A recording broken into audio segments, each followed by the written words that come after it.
Bonjour et bienvenue au Reflection Hotel. Je vais vous présenter l'équipe de direction. Je suis Émilie Di Benardo, analyste des performances. Jessica Chaubert, directrice financière.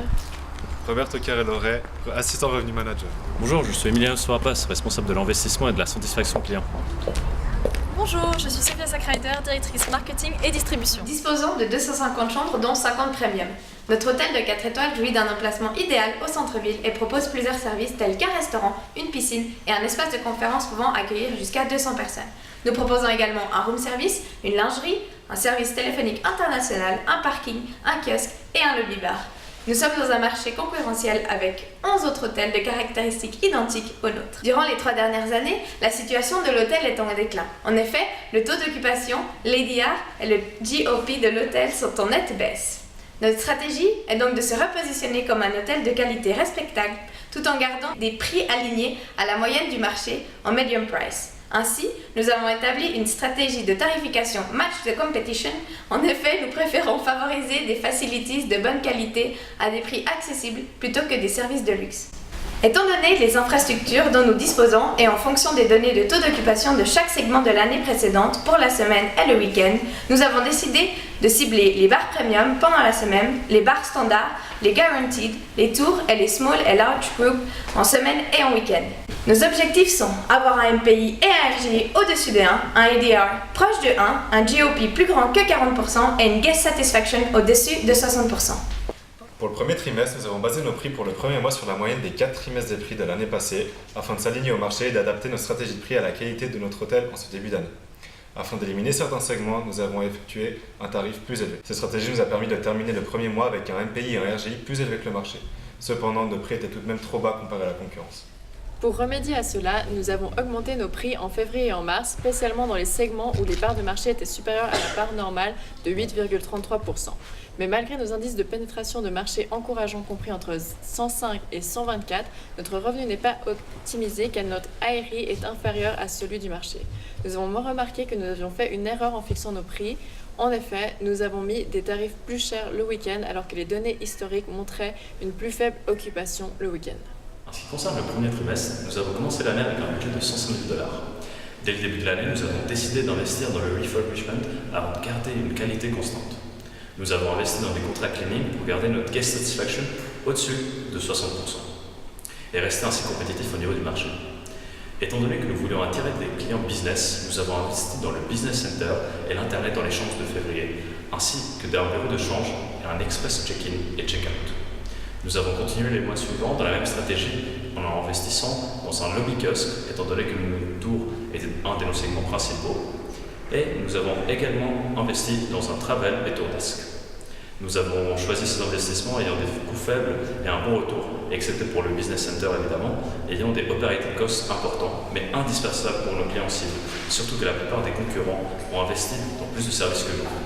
Malgré nos investissements, nous sommes restés en low quality et low price sur la price value map. Et donc, nous n'avons pas atteint notre objectif pour le premier trimestre.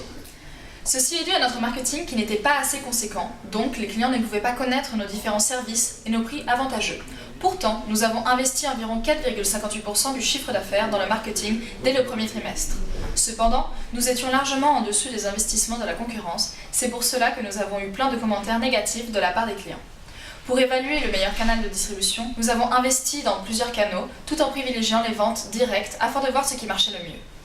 Tout au long du deuxième trimestre, nous avons décidé d'augmenter graduellement les prix pour les tours, les small groups et nos autres marchés cibles.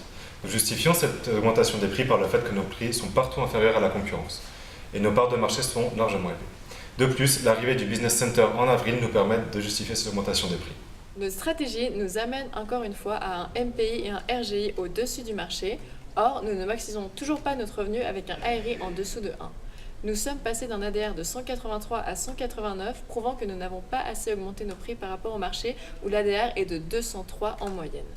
Nous avions peur que nos concurrents baissent les prix et avons donc été trop prudents vis-à-vis de notre pricing. Au début de ce deuxième trimestre, il nous reste 241 535 $ de fonds. Avec ces fonds, nous avons continué à effectuer des contrats cleaning afin de conserver une qualité stable et une stratégie alignée avec notre positionnement.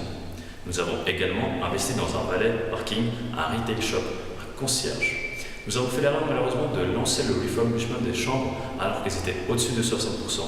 Nous n'avions à ce moment-là pas compris que nous pouvions effectuer les deep cleaning que 2 fois dans l'année, ce qui nous posera problème pour la suite. En vue de l'approche de la haute saison et des commentaires négatifs du trimestre passé, nous avons augmenté le pourcentage de revenus attribués au marketing, avec une moyenne de 4,79%. Cependant, cela restait trop bas par rapport au reste du marché. Ainsi, nous avons perdu des parts de marché. Nous avons, à la fin du trimestre, privilégié les canaux directs étant donné que le revenu était plus important et les parts de marché assez importantes également. Cela nous a permis de renforcer le canal direct et d'avoir une optimisation du revenu. Durant ce troisième trimestre, nous avons réussi à atteindre nos objectifs pour la première fois, avoir un ADER équivalent à celui du marché. Cependant, on a également baissé notre RevPAR car on a trop augmenté les prix de certains segments, notamment les tours en semaine et en week-end et les larges groupes en week-end, provoquant ainsi des pertes de parts de marché et donc de revenus. Cette perte est également due au fait que notre marketing n'accompagnait pas suffisamment notre augmentation des prix. Nous avons corrigé cette erreur sur les 2 mois suivants en adaptant nos prix à la concurrence. Ainsi, notre RevPAR index est remonté. Notre ARI a baissé, ainsi que notre taux d'occupation, mais on a récupéré nos parts de marché. Grâce à toutes ces décisions, nous avons réussi à maximiser notre revenu lors de la haute saison en juillet avec 22% de notre chiffre d'affaires et en août avec 25% de notre chiffre d'affaires par rapport à l'année, où nous avons eu un profit moyen de 17%. Ce fut donc un trimestre très fructueux pour l'hôtel. Notre fonds d'investissement au début du troisième trimestre était d'environ 140 000 $, avec lesquels nous avons fait les derniers deep cleaning. À ce moment de l'année, on avait donc des deep cleaning dans toutes les zones de l'hôtel à 2 reprises.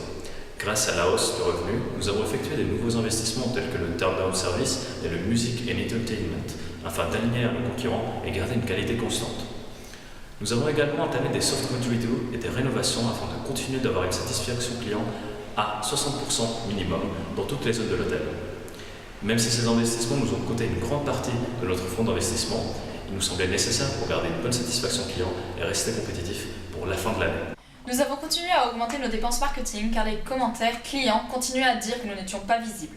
En effet, entre juin et juillet, nous avons passé notre marketing de 4,93% de notre revenu à 6% en moyenne durant le trimestre afin de gagner en visibilité et supporter notre augmentation générale des prix. Nous avons encore une fois privilégié les canaux directs et les GDS. Nous avons notamment augmenté en septembre notre marketing groupe car notre segment cible Tour avait une part de marché beaucoup trop faible suite à nos stratégies de prix trop élevées. Grâce à tous nos efforts, nous avons réussi à nous positionner durant le trimestre où notre stratégie voulait nous amener pour nos clients. On a donc des prix et une qualité correspondant à la moyenne du marché. Pour le dernier trimestre de l'année, il était important de prendre en compte le fait que la basse saison était de retour et donc d'adapter nos stratégies tarifaires à la demande du marché en baisse. Au début du trimestre, on décide d'augmenter les tours, segments cibles avec lesquels on n'optimise pas notre revenu, mais dont nous détenons une très bonne part de marché en semaine comme en week-end. On garde nos autres prix constants car on anticipe une baisse des prix des concurrents. On adapte ensuite nos prix au cours du trimestre grâce aux prix moyens par segment. Jusqu'à maintenant, nous n'avions jamais accueilli le groupe car nos tarifs n'étaient pas compétitifs. En effet, notre taux d'occupation étant élevé, nous devions déloger trop de clients individuels et donc notre marge n'était pas compétitive. Cependant, avec le retour de la basse saison, nous avons pu proposer un tarif avantageux de 110 francs et donc nous avons obtenu le RFP de 9 ans. L'acceptation du groupe nous a tout d'abord contraint à faire une distinction entre les prix en semaine et en week-end. Nous décidons donc de viser les bars, les larges groupes, les contrats et les garanties qui sont les segments les plus profitables en semaine et de laisser tomber tous les autres segments pour ce mois-ci. Grâce à nos stratégies de prix, nous avons un bon MPI et RGI malgré la basse saison, mais un ARI toujours pas optimisé. De plus, grâce au groupe que nous avons accepté, nous avons réussi à augmenter fortement notre RGI et MPI en novembre malgré une chute de notre ARI totalement normale vu le tarif octroyé au groupe. Nous pensons que la décision d'accepter le groupe a été bénéfique pour l'hôtel car on a réussi à maintenir nos objectifs en termes de RGI et MPI et que nous avons eu un bon revenu et profit, spécialement parce que la basse saison était de retour et donc notre revenu allait baisser. Cependant, nous avons fait une erreur en augmentant trop le prix des segments hors groupe et donc n'avons pas réussi à maximiser notre taux d'occupation la semaine, malgré la présence du groupe, et donc nous n'avons pas maximisé notre revenu du mois. Cette erreur nous permettra d'apprendre lors des prochaines demandes de groupe et de ne pas la refaire. Pour ce dernier trimestre, nous finissons l'année avec la plupart de nos objectifs atteints. En effet, notre RGI et MPI sont nettement supérieurs à 1 et l'ARI est juste en dessous. Notre GOPAR est en moyenne de 41,3% sur le dernier trimestre. Cependant, la guest satisfaction pour les chambres est en dessous de 60%. Cette erreur est bien notre stratégie d'investissement pas toujours efficiente. Nous avons en effet commencé trop tôt nos deep cleaning et nous ne pouvions plus en effectuer au dernier trimestre de l'année. La rénovation ou les soft redos des chambres coûtant trop cher et n'ayant plus que 51 955 $ à investir, nous n'avons pas pu atteindre notre objectif. Nous avons donc investi nos fonds restants dans des soft redos de certaines parties de l'hôtel, toujours dans l'optique de garantir qualité et satisfaction pour le client. Nous ne gardons pas de fonds pour l'année prochaine car nous préférons entretenir et régulièrement notre hôtel avec des refurbishments que de prévoir des gros investissements. Au niveau marketing, nous baissons durant la demande de groupe notre marketing lié au segment que nous ne voulons pas en semaine. Sinon, nous augmentons nos dépenses marketing lors du dernier trimestre afin de contrer la baisse de demande et de s'aligner avec nos concurrents. Notre dépense marketing du trimestre est alors en moyenne de 8,4% de notre revenu. C'est trop élevé en théorie car un marketing au-delà de 6% fait perdre un revenu. Mais nous devions nous adapter au marché afin de ne pas perdre de part de marché. Nous redirigeons notre marketing pour favoriser nos canaux directs, ce qui s'avère bénéfique à la fin du trimestre. Nous finissons donc l'année sur notre note positive avec des indices encourageants et un profit régulier, ce qui est encourageant pour l'année prochaine. Pour les trigger points, nous avons établi dès le départ une stratégie de baisse des tarifs en cas de low occupancy et nous avons ensuite, en juin, revu nos stratégies et instauré un peu tardivement les trigger points également en cas de high occupancy. En cas de low occupancy, nous privilégions un rabais plus important pour les segments afin de faire remonter le taux d'occupation. En cas de high occupancy, nous choisissons d'augmenter les tarifs des tours de 10% ainsi que les small et large groupes et de 5% les bars premium et les packages. Ayant moins de chambres disponibles, nous n'acceptons que les clients à un tarif minimum supérieur afin de maximiser notre revenu avec les bons segments. En ce qui concerne l'analyse annuelle, notre stratégie des prix, autant en week-end qu'en semaine, a été profitable pour l'hôtel par rapport à l'année précédente. Au niveau des indices de marché, nos résultats sont satisfaisants. En effet, notre occupancy et RevPAR Index sont très bons, au-dessus de 1 pendant toute l'année, en moyenne de 115,9 et 108,9. En revanche, notre ADR Index est 11 mois de l'année en dessous de 1, ce qui fait une moyenne de 93 sur l'année, bien loin de notre objectif. C'est un résultat mitigé car malgré une bonne performance générale, notre ADR Index prouve que nous n'avons pas optimisé notre revenu annuel à cause d'un mauvais pricing. Notre revenu annuel est de plus de 12 millions de dollars avec un profit net d'environ 2 300 000, soit 18% du chiffre d'affaires. Ce profit nous paraît satisfaisant au vu de notre ROA de 8,23% qui représente un bon indice dans le secteur hôtelier. Au niveau de notre GOP, notre objectif a été atteint. En effet, la moyenne de l'année s'élève à 44,13%. Au niveau de nos investissements, la satisfaction de la clientèle est bonne dans toutes les catégories au-dessus de 60%, sauf pour les facilities où la satisfaction est seulement de 35,83%. Nous nous devons donc d'investir dans de nouvelles facilities l'année prochaine. Au niveau de nos segments, nous pouvons voir que nous avons réussi à attirer nos segments cibles autant en semaine qu'en week-end et qui représentent 3/4 de notre chiffre d'affaires. Nous avions cependant visé trop de segments différents et devons choisir 3 segments cibles pour l'année prochaine, comme par exemple les bars standards, les larges groupes et les guaranteed, qui représentent la plus grande partie de notre chiffre d'affaires. Nos décisions de répartition du pourcentage pour les canaux de distribution a été réalisée en étroite collaboration avec l'équipe marketing et suivant les coûts de chaque canal. Nous avons ainsi mis en avant le canal direct de plus en plus au cours de l'année afin de minimiser les coûts. Cette stratégie s'est avérée payante vu que 2/3 de notre revenu provient de ce canal à la fin de l'année. Tout au long de l'année, nous sommes restés alignés à notre stratégie de départ en termes de qualité et de prix, ce qui reflète sur la value map. Nous avons donc fini l'année positionnée exactement où nous voulions, ce qui s'annonce prometteur pour le futur de l'hôtel. Pour les recommandations à court terme, il serait bénéfique pour l'hôtel et la satisfaction client de mieux répartir les contrats cleaning sur l'année afin de maintenir la qualité espérée tout au long de l'année. À l'avenir, nous devons aussi faire attention, lorsque l'on investit dans de nouvelles facilities, de bien prendre en compte le temps qu'on va mettre pour les rentabiliser. En effet, nous pensions que le business center serait rentabilisé en une année, malgré que le coût mensuel d'entretien était important. Il nous a rapporté uniquement 53 000 francs sur l'année, ce qui ne remboursera même pas l'investissement de base. Au niveau de notre stratégie de prix, il est important de mieux anticiper les variations du marché à l'avenir afin d'avoir un meilleur pricing et de pouvoir ainsi atteindre notre objectif au niveau du ARI.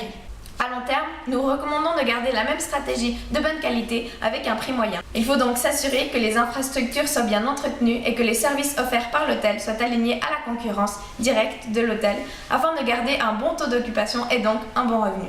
Nous gardons aussi nos clients cibles et créerons une fidélité à travers les années, comme par exemple avec nos large groups pour lesquels nous avons investi dans le business center et qui représentent une grande partie de notre chiffre d'affaires. Afin d'augmenter notre revenu ancillaire et la qualité de notre hôtel, nous souhaitons investir dans un lobby bar. Ce service permettra de ravir nos clients cibles et de leur donner envie de revenir au Reflection Hotel.